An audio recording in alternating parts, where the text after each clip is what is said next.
বিধানসভায় মন্ত্রী সুধাংশু দাসের ফেসবুক পোস্ট নিয়ে সমালোচনা করার জেরে বাড়ির সামনে বিক্ষোভে মুখোমুখি হন বিরোধী দলনেতা জিতেন্দ্র চৌধুরী এবং বিধায়ক সুদীপ রায় বর্মন। এদিন একদল যুবক বিরোধী দলনেতা জিতেন্দ্র চৌধুরীর বাড়ির সামনে কালো পতাকা হাতে বিক্ষোভ দেখান। একই সময় সুদীপ রায় বর্মন সরকারি আবাসের সামনেও বিক্ষোভ চলে। বিক্ষোভকারীরা বলেছে জিতেন্দ্র চৌধুরী এবং সুদীপ রায় বর্মনকে ক্ষমা চাইতে হবে, তা না হলে রাজ্য জুড়ে বিক্ষোভ চলবে। জানেন, আমাদের মন্ত্রী মাননীয় সুধাংশু দাস ফেসবুকে একটা পোস্ট করেছিল। ওনার এই পোস্টের বিরুদ্ধে জিতেন চৌধুরীরা কালো পতাকা দেখেছে বিধানসভায়। তো আমার প্রশ্ন জিতেন চৌধুরী মহোদয়ের কাছে যে কলকাতার যিনি মেয়র ফিরহাদ হাকিম, উনি যখন বলেছিল যে মুসলিম ঘরে জন্ম নেওয়া প্রত্যেকটা মানুষ অবাগা হয়, তখন তিনি কেন প্রতিবাদ করেনি? যখন আমাদের রাহুল গান্ধী, কংগ্রেসের নেতা রাহুল গান্ধী বলেছিল হিন্দুরা হিংস্র হতায়, তখন উনি কেন প্রতিবাদ করেনি?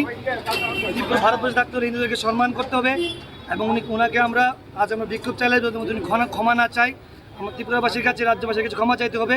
হিন্দুদের বিরুদ্ধে অপপ্রচার আমরা মানছি না। আমরা অ্যাকচুয়ালি ভারতবর্ষের সনাতন ধর্মাবলম্বী, সনাতন ধর্মকে নিয়ে যে কটাক্ষ করে এবং সনাতন ধর্মের বিরুদ্ধে সনাতনকে নিয়ে যে কথা বলে, এটা সনাতনীদের অন্তরে লাগে, সনাতনীদের অন্তরে ব্যথা পায়।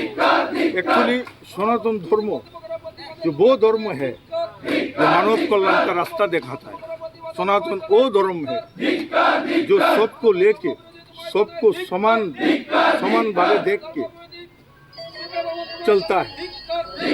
आज जे ওই সনাতনকে নিয়ে যে কটাক্ষ করে, এটারই প্রতিবাদ স্বরূপ আমরা এখানে